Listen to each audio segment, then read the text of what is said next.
Hello students, आज मैं आपके साथ क्लास 12th के चैप्टर केमिकल काइनेटिक्स से फर्स्ट ऑर्डर काइनेटिक्स से चलने वाली रिएक्शंस के करैक्टरिस्टिक्स डिस्कस करने जा रहा हूँ। इससे पहले हम इसकी इंटीग्रेटेड रेट इक्वेशन की बात कर चुके हैं। इस वीडियो में मैं करैक्टरिस्टिक्स की बात करूँगा। करैक्टरिस्टिक्स में फर्स्ट करैक्टरिस्टिक्स जो है वो dependence of rate of first order reaction on it's initial concentration, और दूसरा जो करैक्टरिस्टिक्स है उसमें हाफ लाइफ टाइम पीरियड और हाफ लाइफ टाइम पीरियड के डिफरेंट टाइम पीरियड्स के साथ रिलेशन क्या होंगे, या जो डिफरेंट टाइम पीरियड्स हैं फर्स्ट ऑर्डर काइनेटिक्स से चलने वाली रिएक्शंस वो किस तरह से कैलकुलेट किए जाते हैं, उनका डिस्कशन करेंगे। So let us start. We have integrated rate equation for first order reaction. First order reaction की जो है इंटीग्रेटेड रेट इक्वेशन उसकी बात हम कर चुके हैं, तो मैं इंटीग्रेटेड रेट इक्वेशन जो है वो लिख रहा हूँ। ये चारों जो इक्वेशन है, these all four equations are integrated rate equation for first order kinetics। चारों के चारों फर्स्ट ऑर्डर काइनेटिक्स की इंटीग्रेटेड रेट इक्वेशन कहलाती हैं। दो नेचुरल लॉग की टर्म में ln a upon a minus x और ln a not upon a t। a क्या होता है? इनिशियल कंसंट्रेशन ऑफ रिएक्टेंट, और a minus x concentration of reactant after time t।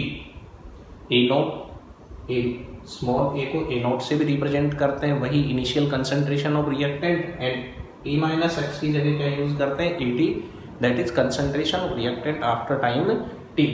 और ये जब नेचुरल लॉग को टाइम बेस में कन्वर्ट कर देते हैं तो उसके दो फॉर्मूले हैं, चारों ही इंटीग्रेटेड रेट को रिप्रेजेंट करते हैं फर्स्ट ऑर्डर काइनेटिक्स के लिए। इसकी हम बात कर चुके हैं already.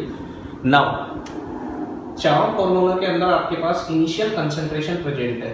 Initial concentration of reactant, this is initial concentration of reactant, initial concentration of reactant, और इसमें भी इनिशियल कंसंट्रेशन ऑफ रिएक्टेंट, और इसमें भी क्या है? Initial concentration of reactant present है। It means that rate of first order reactions depends on initial concentration of reactant. तो जो फर्स्ट कैरेक्टरिस्टिक्स होगा वो क्या होगा? Rate of first order reactions depends on initial concentration of reactants, and which is evident by its integrated rate equation। जो first order kinetics से चलने वाली रिएक्शंस है उनकी जो रेट है वो हमेशा किस पर डिपेंड करती है?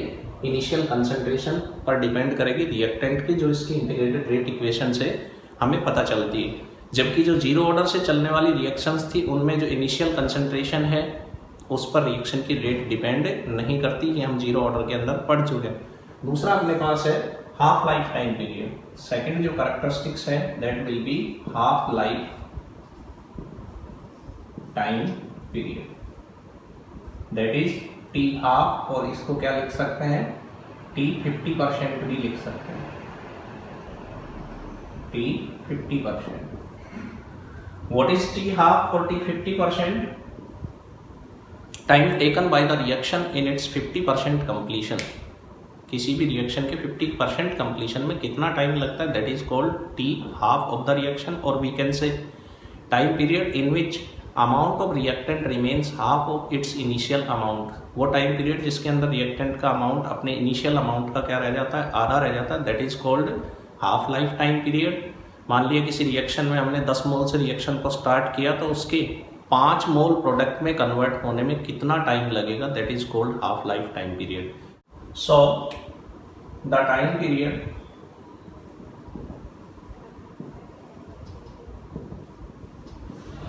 in which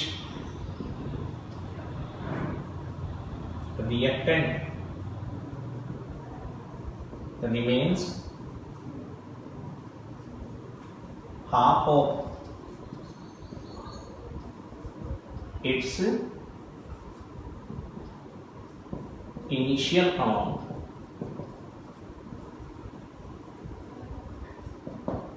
is known as half life time period. और रिएक्शन 50% जब कंप्लीट हो जाते हैं that is called half life time period. इसको कैलकुलेट करेंगे कैसे? Now time become t half, और जब t become t half then what will be x. अगर इनिशियल कंसंट्रेशन रिएक्टेंट की स्मॉल ए से रिप्रेजेंट करें तो x बिकम a/2, यानी what is x? x is the product of amount in the reaction after 50% completion. तो initial का half किस में कन्वर्ट हो जाएगा? प्रोडक्ट में। तो अगर मैं इस इक्वेशन की बात करूं या इस इक्वेशन की बात करूं तो इस इक्वेशन में a की जगह तो इनिशियल कंसंट्रेशन ही रहेगी, x की जगह क्या आ जाएगा अपने पास? a/2। So we have k1 is equal to 1/t ln natural log a upon a minus a/2। LCM 2 आ जाएगा, 2a माइनस a, तो क्या बच जाएगा? a/2 बच जाएगा। तो k1 इज इक्वल टू ये t हाफ हो जाएगा, t half ln a upon a/2, a से कैंसल हो जाएगा। देयरफॉर अब मैं t हाफ को इधर ले लूंगा, तो जब t हाफ इधर लिख देंगे तो t half is equal to क्या आ जाएगा? k1 नीचे आ जाएगा और सामने क्या आ जाएगा? ln 2 ऊपर आ जाएगा, ln of 2 upon k1। This is half life time period for first order reactions. ये नेचुरल लॉग है, नेचुरल लॉग को किस में कन्वर्ट कर लेंगे? 10 बेस में कन्वर्ट कर लेंगे, या हम इस इक्वेशन को भी यूज कर सकते हैं, इस वाले इक्वेशन को। तो जब नेचुरल लॉग को 10 बेस में कन्वर्ट करेंगे तो क्या करेंगे? 2.303 से मल्टीप्लाई करेंगे। T half is equal to अपने पास आ जाएगा 2.303 log of 2 upon k1। Therefore t half is equal to 2.303 multiplied by log 2 की वैल्यू 3010 होती है divided by k1। T half is equal to अपने पास आ जाएगा 0.693 upon k1।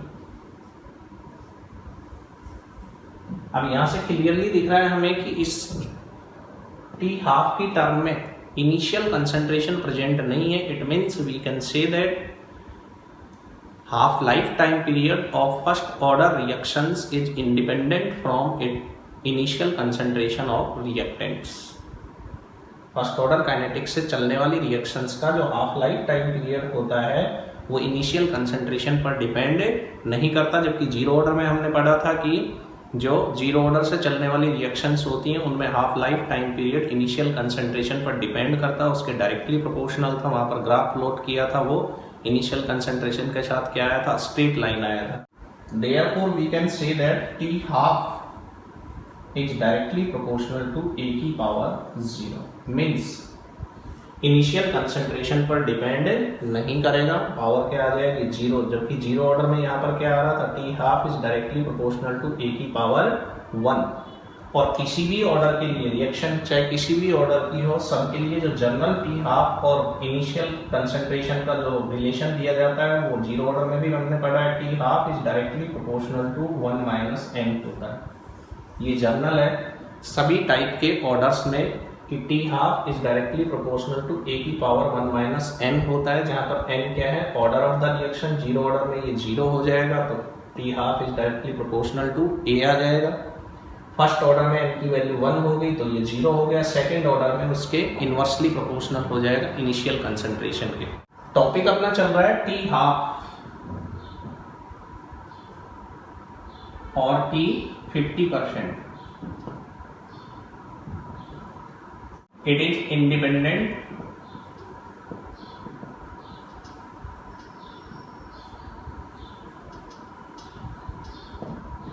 from initial concentration of reactant।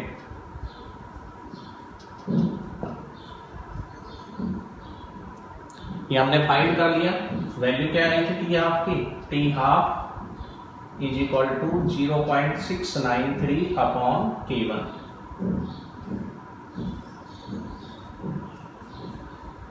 Mathematically t half is directly proportional to a की power 0। Now graph से किस तरह से रिप्रेजेंट करेंगे? अगर मैं एक तरफ क्या ले लूं? कंसंट्रेशन, और एक तरफ टी हाफ लिखूंगा तो जो ग्राफ आएगा वो पैरेलल आएगा कंसंट्रेशन के, मींस कंसंट्रेशन इनिशियल कंसंट्रेशन को चेंज करेंगे तो भी टी हाफ चेंज नहीं होगा फर्स्ट ऑर्डर काइनेटिक्स में, जबकि मैंने बताया था अभी आपको कि जीरो ऑर्डर काइनेटिक्स में डायरेक्टली प्रोपोर्शनल होता है, स्ट्रेट लाइन ग्राफ आता है। सो ग्राफिकली हम इस तरह से रिप्रेजेंट कर सकते हैं इसको, टी हाफ को। Now relation of half life time period with other time periods in first order kinetics। जैसे हमने जीरो ऑर्डर काइनेटिक्स में हाफ लाइफ टाइम पीरियड का दूसरे टाइम पीरियड्स के साथ रिलेशन पढ़ा था, ऐसे ही हम यहाँ पर भी दूसरे रिलेशंस किस तरह से आते हैं हाफ लाइफ टाइम पीरियड के दूसरे टाइम पीरियड्स के साथ, उनकी बात करेंगे। लेकिन एक इम्पॉर्टेंट चीज़ यहाँ पर नोट करने की है, वो क्या है कि हमने जीरो ऑर्डर के अंदर यूनिटरी मेथड यूज़ किया था, लेकिन फर्स्ट ऑर्डर में या किसी भी दूसरे ऑर्डर के अंदर यूनिटरी मेथड यूज़ नहीं होता, क्योंकि यहाँ पर लॉग की टर्म है, लॉग की टर्म में यूनिटरी मेथड यूज़ नहीं करेंगे। यूनिटरी मेथड सिर्फ और सिर्फ किस में यूज़ किया जाता है, जीरो ऑर्डर काइनेटिक्स के अंदर यूज़ किया जाता है। नाउ T3/4 और T75%,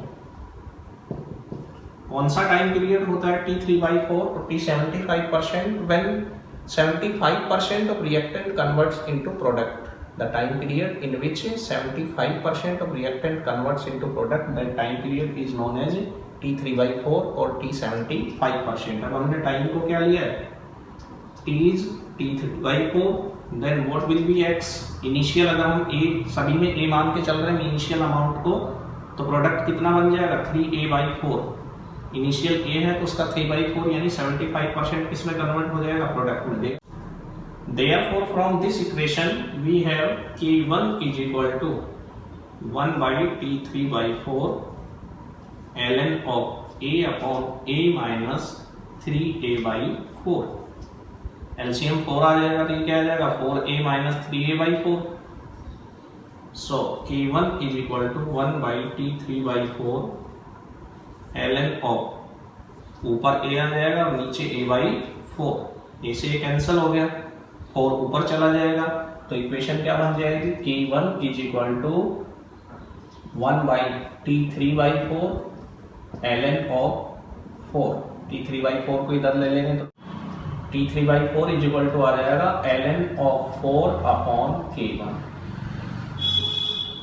K1 is rate constant, यहाँ भी रेट कांस्टेंट है, वहाँ हाफ लाइफ में भी क्या है, रेट कांस्टेंट है। अब इसको किसकी टर्म में लिख लेंगे, 10 डेज की टर्म में, तो T3/4 इज इक्वल टू हो जाएगा 2.303 log ऑफ 4 अपॉन K1।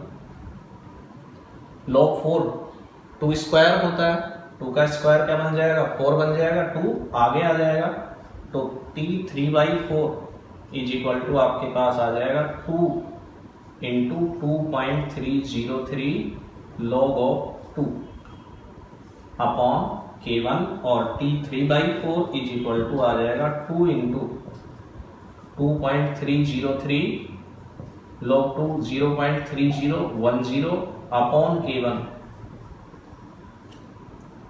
किसके बराबर होती है value, 2.303 into 0.3010 upon K1, T half होता है, तो T3/4 इज इक्वल टू आपके पास आ जाएगा 2 इंटू T हाफ। और न्यूमेरिकल अगर इसकी वैल्यू निकालते हैं तो इसकी डबल हो जाएगी, इसकी डबल कितनी होगी 1.386 डिवाइडेड बाई K1। इस तरह से भी हम दे सकते हैं। अब यहाँ पर एक रिलेशन आपके पास आ गया कि T3/4 is twice of the T half, यानी first order reaction 2 half lives के अंदर सिर्फ 75% कंप्लीट होती है, जबकि जीरो ऑर्डर में हमने पढ़ा है कि जीरो ऑर्डर रिएक्शन जो होती है वो 2 हाफ लाइव्स में 100% कंप्लीट हो जाती है। इससे क्या कंक्लूजन निकला, इससे कंक्लूजन ये निकला कि अगर हम एक जीरो ऑर्डर रिएक्शन और एक फर्स्ट ऑर्डर रिएक्शन को सेम अमाउंट के साथ सेम टाइम पर स्टार्ट करवाएं और उनका हाफ लाइफ टाइम पीरियड भी सेम रहे, तो हाफ लाइफ टाइम पीरियड के बाद जो फर्स्ट ऑर्डर काइनेटिक्स से चलने वाली रिएक्शन है वो स्लो हो जाएगी, जबकि जो जीरो ऑर्डर से चलने वाली रिएक्शन है वो 2 हाफ लाइफ में 100% कंप्लीट हो जाएगी। इसलिए जो फर्स्ट ऑर्डर काइनेटिक्स से चलने वाली रिएक्शन है वो स्लो होते होते इतनी स्लो हो जाती है कि उसके 100% कंप्लीशन में इनफाइनाइट टाइम लगता है। जबकि वहाँ पर जो 75% कंप्लीशन था जीरो ऑर्डर में वो कितने में हो जाता, 1.5 हाफ लाइफ के अंदर ही कंप्लीट हो जाती 75%, और 2 हाफ लाइफ में 100% कंप्लीट हो जाती। केवल जीरो ऑर्डर रिएक्शन है जो 100% कंप्लीट होती है, अदरवाइज किसी भी ऑर्डर में रिएक्शन का 100% कंप्लीशन नहीं होता। तो ये टी हाफ का रिलेशन है किसके साथ, टी 75% या टी 3/4 के साथ। अब मैं डिफरेंट टाइम पीरियड्स का टी हाफ के साथ जो रिलेशन है वो एक बार लिख रहा हूँ, फिर उसका हम डिस्कशन करेंगे कि वो रिलेशन किस तरह से है। आ गया t 75% is equal to 1.386 upon K1, और we can say it is equal to twice for the t half. T half का ये क्या होता है, डबल होता है। नाउ अब मैं इनके टी हाफ के डिफरेंट रिलेशन से उनको एक साथ लिख रहा हूँ। आप टी हाफ अपने पास लिखा हुआ है, टी 75% अपने पास लिखा हुआ है, टी 87.5% कंप्लीशन में जो टाइम, आप अकॉर्डिंगली जैसे दोनों ये निकाले वैसे ही इसको निकाल सकते हैं। This is thrice of the t half होता है, यानी 87.5% कंप्लीट होने में 3 हाफ लाइफ्स लगेंगी। देन टी 93.75% कंप्लीशन में 4 हाफ लाइफ्स लगेंगी। टी 96.875 कंप्लीशन में 5 हाफ लाइफ्स लग जाएंगे। टी 98.43% कंप्लीशन के अंदर रिएक्शन के 6 हाफ लाइफ्स लग जाएंगे। इसी तरह से टी 99.9% कंप्लीशन में 10 हाफ लाइफ्स लग जाएंगे। ये डिफरेंट रिलेशन है हाफ लाइफ्स के। इसके अलावा टी 90% कंप्लीशन का टी हाफ के साथ क्या रिलेशन होता है, 3.3 ऑफ टी हाफ होता है। टी 95% कंप्लीशन का रिलेशन क्या होता है, 4.3 ऑफ द टी हाफ होता है। ये डिफरेंट रिलेशंस है टी हाफ के। जो टाइम पीरियड्स है टी 87.5 यानी इतना परसेंट रिएक्शन कंप्लीट होगी, तो डायरेक्टली अगर हमें टी हाफ दिया है तो हम सीधा 3 से मल्टीप्लाई करके इतना परसेंट रिएक्शन, जनरली क्वेश्चंस में ये परसेंटेजेस होते हैं, मैंने इसलिए इनके डायरेक्ट रिलेशन बताए, आप इजीली इनको कैलकुलेट कर सकते हैं, कोई दिक्कत नहीं है कि डिफरेंट टाइम पीरियड्स के साथ क्या रिलेशन होगा। अब यहाँ पर हम और दूसरे जो रिलेशंस हैं उनका डिस्कशन कर लेते हैं। टी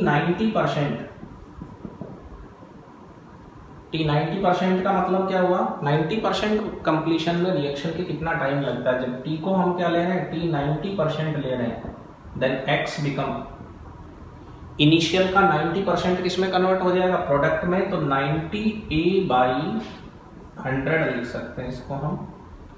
और फॉर्मूला है अपने पास K1 इज इक्वल टू, इस फॉर्मूले को यूज कर रहा हूँ की बार में 2.303 upon T 90% log of A upon A minus 90A upon 100। LCM कितना आ जाएगा, 100 आ जाएगा।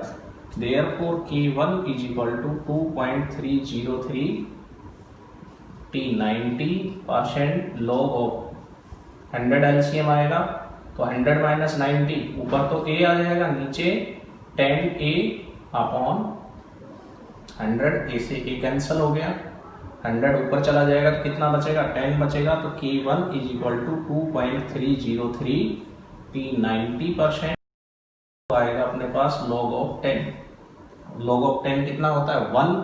Therefore T 90% is equal to अपने पास आ जाएगा 2.303 upon K1।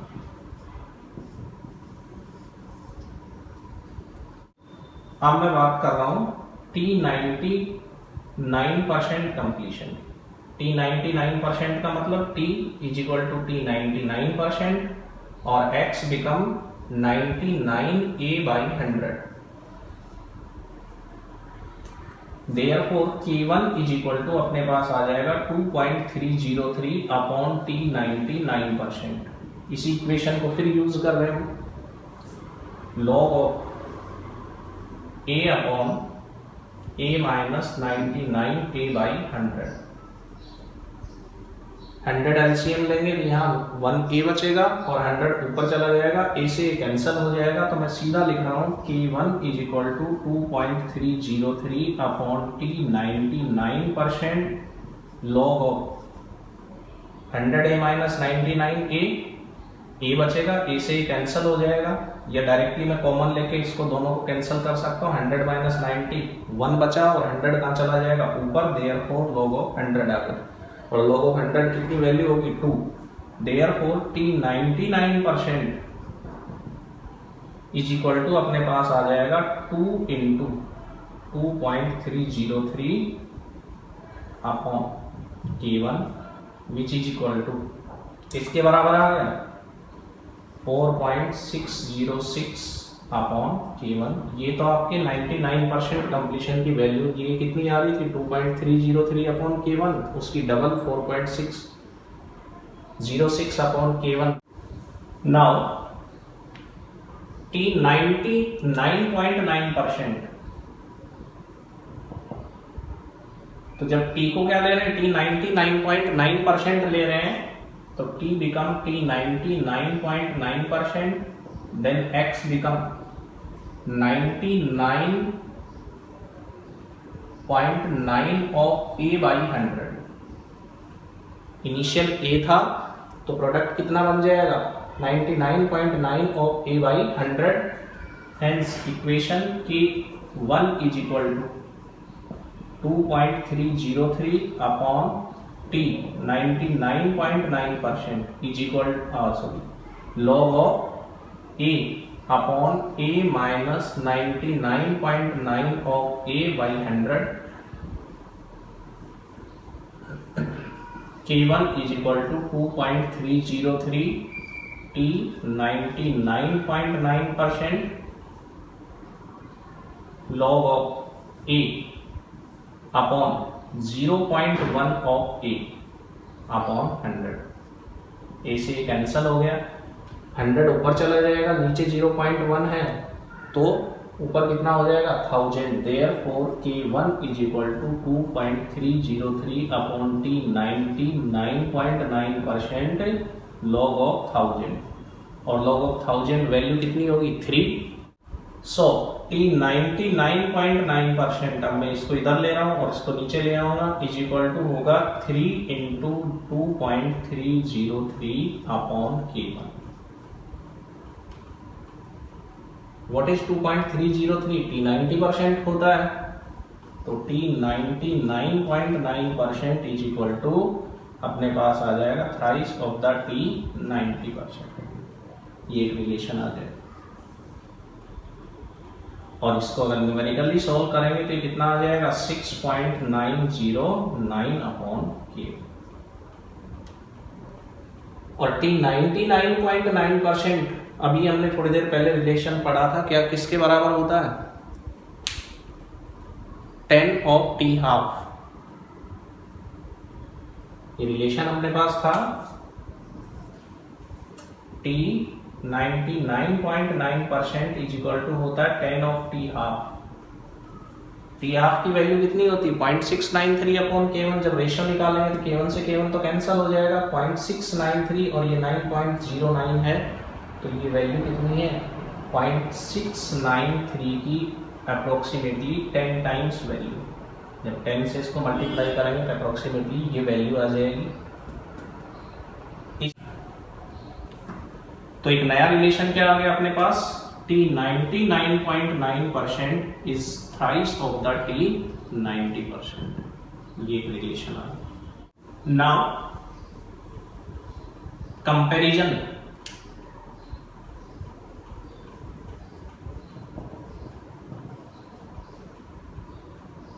of zero order, zero and first order reaction।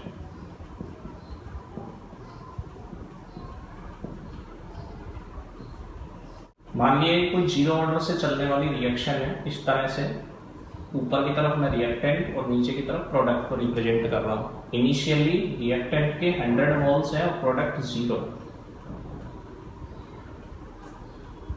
100% completion में जो रिएक्टेंट है वो 0 हो गया और प्रोडक्ट कितना बन गया 100%।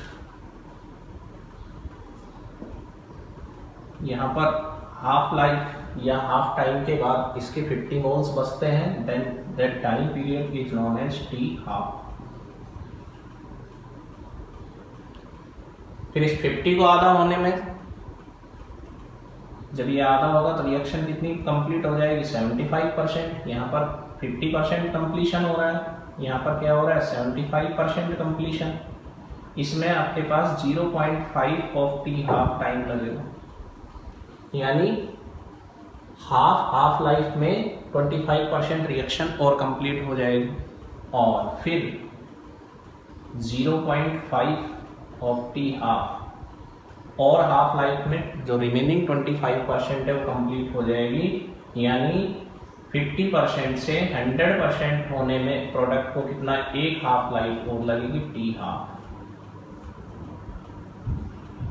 टोटल जीरो ऑर्डर रिएक्शन को 100% कंप्लीट होने में कितना टाइम लग रहा है 2 हाफ लाइफ लग रही है, यानी 100 से रिएक्टेंट को 0 होने में, या यूं कहें कि प्रोडक्ट को 0 से 100 होने में 2 हाफ लाइफ लग रही है। केवल 2 हाफ लाइफ में जीरो ऑर्डर रिएक्शन 100% कंप्लीट हो रही है। अब मैं कोई फर्स्ट ऑर्डर रिएक्शन लेकर के चल रहा हूँ। फर्स्ट ऑर्डर रिएक्शन जो है उस तरह से कंप्लीट होती है जिसमें रिएक्टेंट के इनिशियली 100 मोल्स है और प्रोडक्ट 0 है। रिएक्टेंट जब 0 हुआ तो प्रोडक्ट कितना हो गया 100 हो गया, and that time period is known as t infinite. First order kinetics से चलने वाली रिएक्शंस को इनफाइनाइट टाइम लगता है किसमें 100% कंप्लीट होने में। इसकी हम बात करेंगे। अब मान लिया यहाँ पर रिएक्टेंट के मोल्स कितने रह गए 50, यानी 50 किसमें कन्वर्ट हो गए प्रोडक्ट में। Reaction 50% complete, that time period is known as t half. अब ये तो 50% कंप्लीशन हुआ रिएक्शन का, यानी 50% प्रोडक्ट बन गया। अब जो रिमेनिंग 50 मोल्स हैं रिएक्टेंट के, उनको हाफ होने में जो टाइम पीरियड लगेगा वो एक हाफ लाइफ और लग जाएगी और रिएक्शन का कंप्लीशन हो जाएगा 75%, यानी यहाँ से यहाँ तक आपके पास एक हाफ लाइफ और लग जाएगी और रिएक्शन 75% कंप्लीट हो जाएगी। यहाँ पर 50% कंप्लीट होगी, जबकि जीरो ऑर्डर में यही टाइम कितना लग रहा है 0.5 हाफ लाइफ, यानी हाफ लाइफ लग रही है। इसमें कंप्लीट एक हाफ लाइफ लग रही है। इसका मतलब हाफ लाइफ टाइम पीरियड के बाद जो फर्स्ट ऑर्डर काइनेटिक्स से चलने वाली रिएक्शन है वो स्लो हो जाती है। अब रिएक्टेंट के कितने मोल्स बचे हुए 25, और 25 को आधा होने में फिर एक हाफ लाइफ लग जाएगी 87.5, फिर एक हाफ लाइफ, ये कंप्लीशन हो जाएगा 87.5% कंप्लीशन। अब रिएक्टेंट कितना बच गया 12.5, और 12.5 जो मोल्स है उनको हाफ होने में फिर एक हाफ लाइफ लगेगी और वो हाफ होंगे तो रिएक्शन का कंप्लीशन कितना हो जाएगा 93.75% रिएक्शन कंप्लीट हो जाएगी, यानी 93.75 मोल्स ऑफ रिएक्टेंट किसमें कन्वर्ट हो गए प्रोडक्ट में। तो यहाँ पर एक हाफ लाइफ और लग गई। अब अपने पास कितना बच गया 6.25 बच गया रिएक्टेंट, उसको हाफ होने में फिर एक हाफ लाइफ लग जाएगी यहाँ से यहाँ तक। This is 96.875%। और अब कितना बच गया आपके पास, जो रिमेनिंग है 3.125 बच गया। अब 3.125 को फिर हाफ होने में एक हाफ लाइफ और लग जाएगी, एंड दैट इज 98.43%। यहाँ पर एक हाफ लाइफ और खर्च होगी। और फिर मैं लास्ट लेकर के चल रहा हूँ 99.9% जो है यहाँ पर आपके पास, अभी मैंने रिलेशन बताया था 10 ऑफ टी हाफ हो। इसका मतलब जैसे जैसे आगे बढ़ते जा रहे हैं फर्स्ट ऑर्डर काइनेटिक्स से चलने वाली जो रिएक्शन है वो क्या होती जा रही है, स्लो होती जा रही है। और यहाँ पर आप ये मत मान लेना कि 99.9% का मतलब रिएक्शन ऑलमोस्ट कंप्लीट होगी। अभी 0.1 मोल बचा हुआ है रिएक्टेंट। 0.1 मोल रिएक्टेंट का मतलब क्या हुआ,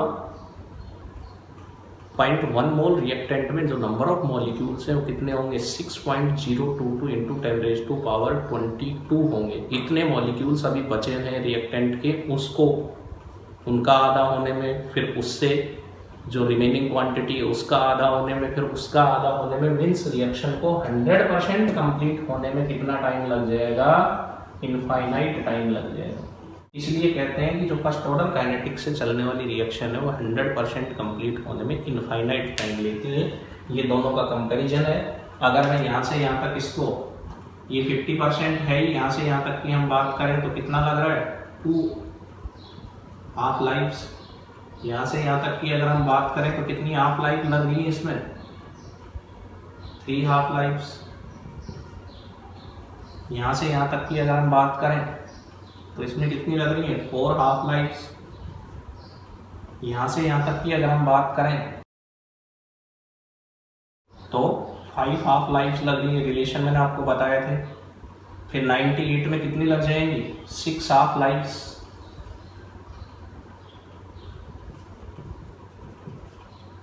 और 99.9 में कितनी लगेंगी, 10 हाफ लाइफ्स लगेंगी। इस तरह से हम इनको क्या कर सकते हैं, कंपेयर कर सकते हैं, और डिफरेंट टाइम पीरियड्स हैं उनको हाफ लाइफ से रिलेट कर सकते हैं। Now amount of reactant after n half lifes, amount of reactant remaining after n half lives,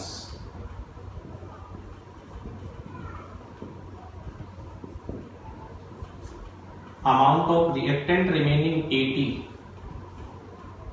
अगर मैं मानूं उसको, देन कैसे दिया जाएगा, A0 अपॉन 2 की power n, where n is number of half lives.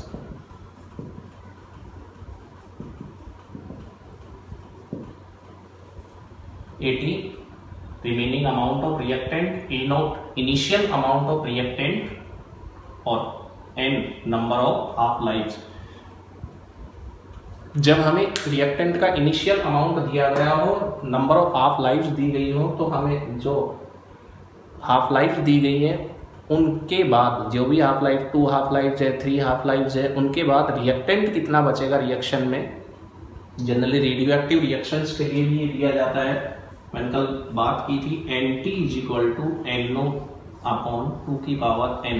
Relation यही होता है, टर्म अलग है, इसमें NT और NO यूज करते हैं। अब मैं एक एग्जांपल ले रहा हूँ। मान लिया किसी रिएक्शन में फर्स्ट ऑर्डर, और ये केवल फर्स्ट ऑर्डर काइनेटिक्स पर एप्लीकेबल है। इंपॉर्टेंटली आप यहाँ पर नोट करें, ये चीज़ जो रिलेशन लिखा है हमने सिर्फ किसके लिए लिया है, फर्स्ट ऑर्डर काइनेटिक्स के लिए लिखा है, ये बाकी ऑर्डर्स में एप्लीकेबल नहीं है। मान लिया रिएक्टेंट की कंसंट्रेशन, इनिशियल कंसंट्रेशन दे रखी है 5 मोलर। कितनी इनिशियल कंसंट्रेशन, 5 मोल पर लीटर। ये किसके बराबर है, A0 के बराबर। तो what is the amount of reactant after 2 half lifes. n की वैल्यू अगर मैं यहाँ पर 2 लेकर के चलूँ तो 2 हाफ लाइफ्स के बाद रिएक्टेंट का अमाउंट कितना होगा, 80। इनिशियल 5 है, 2 की पावर 2 कितना आ जाएगा, 5/4। This is equal to 1.25 m। 2 half life में रिएक्शन फर्स्ट ऑर्डर कितना परसेंट कंप्लीट हो जाती है, 75%। अगर आप 5 का 75% निकालेंगे तो कितना आएगा, 3.75। तो रिमेनिंग रिएक्टेंट कितना बचेगा, 1.25। इस तरह से आप फर्स्ट ऑर्डर काइनेटिक्स के लिए आफ्टर n हाफ लाइफ्स कितना अमाउंट ऑफ रिएक्टेंट बचता है उसको आप कैलकुलेट कर सकते हैं इस फॉर्मूले से। Now calculation of order.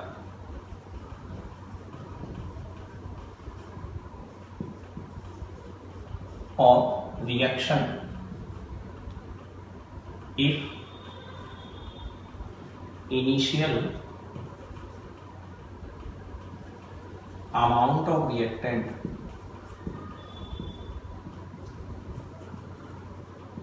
and half lives are given। अगर सेम रिएक्शन में दो इनिशियल अमाउंट अलग अलग दिए गए हों, दो उनकी हाफ लाइफ दी गई हों, तो हम ऑर्डर को कैसे कैलकुलेट कर सकते हैं, और ये सभी पर एप्लीकेबल है, चाहे जीरो ऑर्डर है, चाहे फर्स्ट ऑर्डर है, चाहे सेकंड ऑर्डर है, सभी पर एप्लीकेबल होगा। ये केवल फर्स्ट ऑर्डर के लिए नहीं है। मान लिया किसी रिएक्शन में, सेम रिएक्शन की मैं बात कर रहा हूँ, रिएक्शन अलग अलग नहीं होगी, सेम रिएक्शन में रिएक्टेंट के दो इनिशियल अमाउंट दे रखे हों।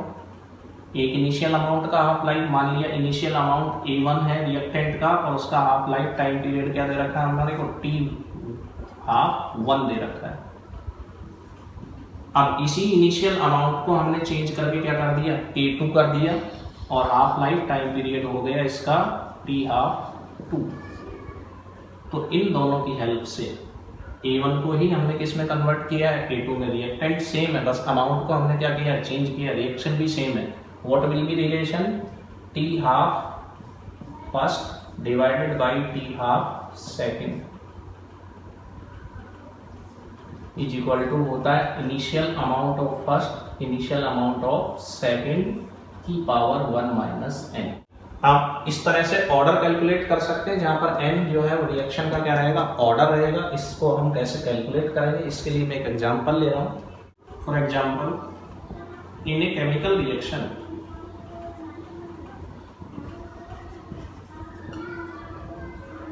for given concentration, half life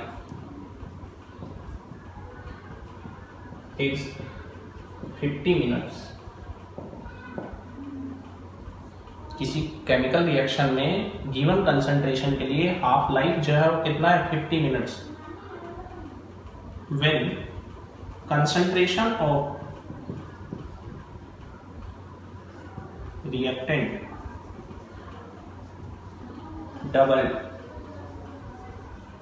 जब रिएक्टेंट की कंसंट्रेशन इनिशियल कंसंट्रेशन को हमने क्या कर दिया, डबल कर दिया, देन हाफ लाइफ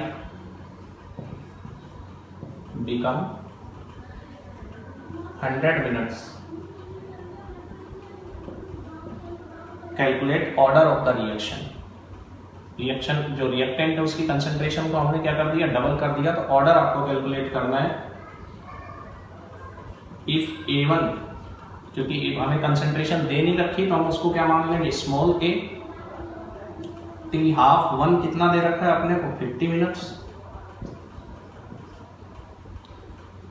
A2 इसकी डबल हो जाएगी तो 2a हो जाएगी, और T हाफ 2 क्या दे रखा है अपने को, 100 मिनट्स।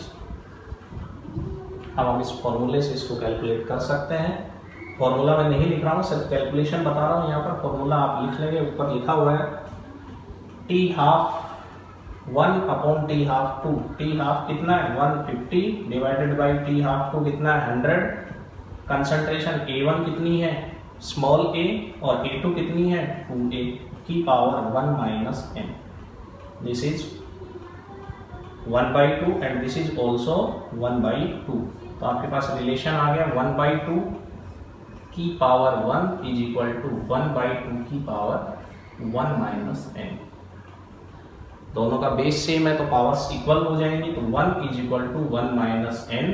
तो n की जब वैल्यू आप फाइंड करेंगे तो क्या आ जाएगा, 1 minus 1, therefore n will be 0। तो रिएक्शन का ऑर्डर क्या हो जाएगा, 0 हो जाएगा। इस तरह से हम इसको क्या कर सकते हैं, अप्लाई कर सकते हैं इस फॉर्मूले को, कि अगर हमें सेम रिएक्शन में रिएक्शन की एक इनिशियल कंसंट्रेशन दे रखी है, उसका हाफ लाइफ टाइम पीरियड दे रखा हो, फिर उस कंसंट्रेशन को चेंज कर रहे हैं तो उसका हाफ लाइफ टाइम पीरियड दे रखा है, तो दोनों को इस तरह से कंपेयर करके हम ऑर्डर ऑफ रिएक्शन फाइंड कर सकते हैं। ये सभी पर एप्लीकेबल है, zero order, first order, second order, सभी रिएक्शंस पर एप्लीकेबल होगा। सो इस लेक्चर में इतना ही। इसके अलावा जो इसकी न्यूमेरिकल प्रॉब्लम्स हैं, फर्स्ट ऑर्डर काइनेटिक्स से चलने वाली रिएक्शंस के एग्जांपल्स हैं, इसकी ग्राफिकल डिनोटेशन है, उन सब के बारे में हम नेक्स्ट वीडियोस में बात करेंगे। आप इसी तरह के इंफॉर्मेटिव और यूज़फुल वीडियोस के लिए, जो कि आपको कंपटीशन एग्जाम्स में बड़ी हेल्प करते हैं, स्मॉल जो ट्रिक्स हैं, उनके लिए आप मेरे चैनल बबलू सर के KVS केमिस्ट्री के साथ बने रहिए। मैं आपको इसी तरह की जो यूजफुल इंफॉर्मेशंस है वो अपने वीडियोस के जरिए कंटिन्यूसली प्रोवाइड करवाता रहूँगा। Thank you.